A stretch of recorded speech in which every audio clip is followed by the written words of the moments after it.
always been interested in the civil rights movement, and I remember back in high school hearing the story of the Little Rock Nine, and that's actually something that has stuck with me.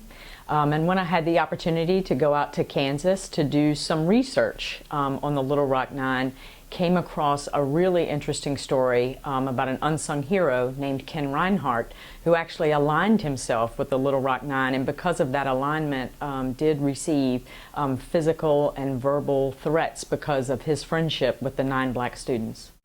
What was the process of writing the play like? It was an invigorating process. I'm an assistant principal, and so I don't often get to explore the theater side. I taught theater here at Prince George High School for 10 years, and playwriting was one of my favorite units to teach. So being able to get back into that was really exciting for me. So you had to be very confident and goal-oriented to be able to do this, because it took a lot of work and preparation and writing the script over and over again. So look up to her. The 3 characters who were in the show, and how did I choose the actors?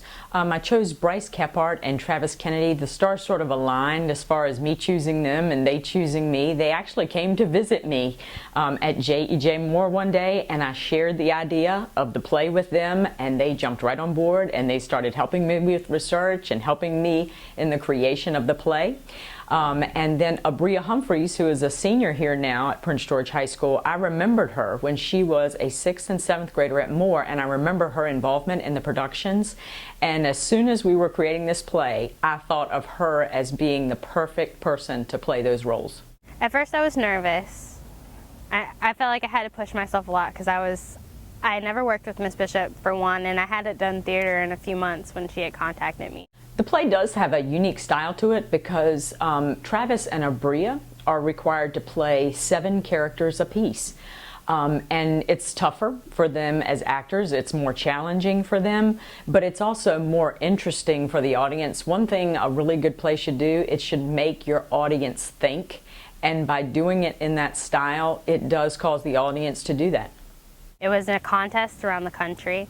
It was like for unsung heroes, that's the word I was looking for unsung heroes, and Miss Bishop decided to do it on racism and Little Rock Nine or whatever, and I guess someone saw the video for it and they nominated us for first place, and we got a $10,000 check for the award.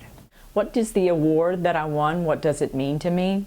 It means to me that there are people out there who really recognize a project that attempts to change the world.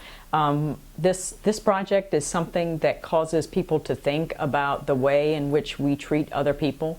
It causes us to think about how we know the right things to do oftentimes, but we don't do it enough. So I'm just honored that someone would recognize that we're trying to do a project that is going to impact young people.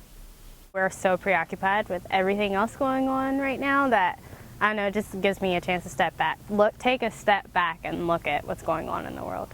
Every penny of the $10,000 will be used to expand the production. What we're planning to do during spring break in April is take the production to Little Rock, Arkansas, and perform it at Little Rock Central High School, and invite the remaining members of the Little Rock Nine and Ken Reinhardt to see the show. I just want to thank those of you who came to see the production last December when we did it here at the high school. Please walk with me.